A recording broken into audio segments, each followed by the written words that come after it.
When December arrives, certain images appear almost automatically. A decorated tree stands in the corner of a room. Lights glow softly between branches. Wrapped gifts wait quietly underneath.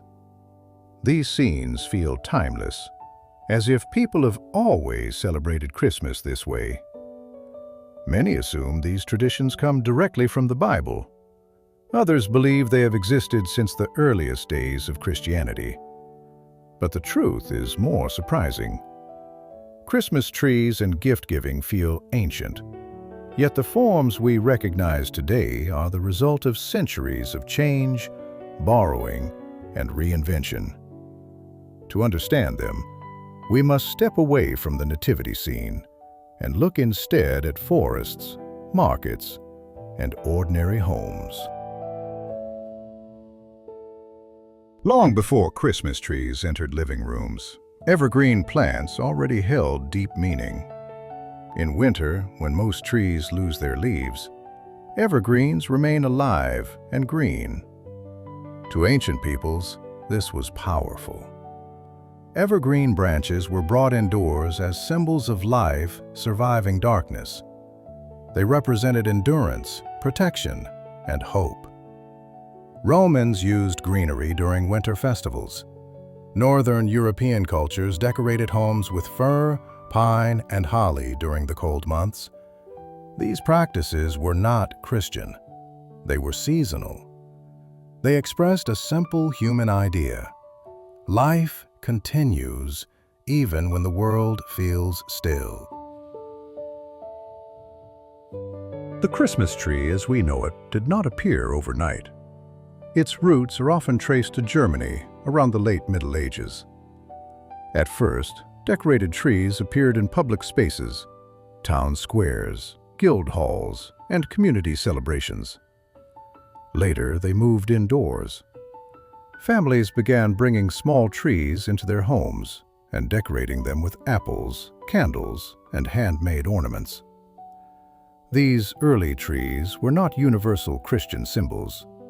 They were regional customs.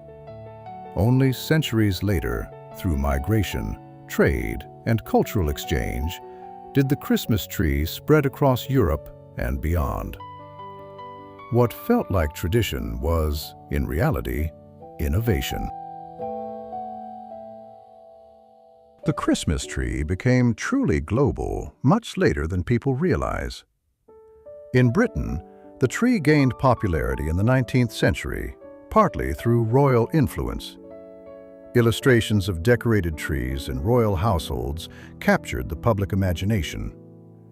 In the United States, German immigrants carried the tradition with them. Over time, newspapers, illustrations, and later photographs turned the Christmas tree into a symbol of family, warmth, and celebration. What began as a regional custom became a shared image of Christmas itself, not because it was ancient, but because it felt right. Gift-giving, too, has a longer and more complex story. The Bible mentions gifts, the Magi offering gold, frankincense, and myrrh, but this alone does not explain modern gift exchange. Long before Christmas gifts became common, winter festivals already involved exchanges of small tokens. In Roman Saturnalia, people gave simple presents. In medieval Europe, gifts were often tied to charity, feasts, or social obligation. Over time, gift-giving shifted from public ritual to private family tradition. It moved from symbolic offerings to personal expressions of care. The idea of placing gifts beneath a Christmas tree developed gradually. As trees entered homes, they created a physical center for celebration. Gifts found a natural place there.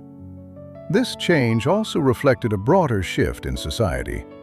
Christmas slowly became more focused on the household, on children, family bonds, and domestic warmth. Giving gifts was no longer only about tradition or duty. It became about emotion, about surprise, about joy. The tree and the gifts began to define each other. What this history reveals is not that Christmas traditions are artificial. It shows that they are alive. Trees and gifts were not dictated by Scripture. They were adopted, adapted, and embraced over time. They survived because they resonated with human needs. The need for light, for connection, for generosity during the coldest season. Tradition is not something frozen in the past. It is something people keep choosing. So when you see a Christmas tree or place a gift beneath it, you are not simply repeating an ancient command.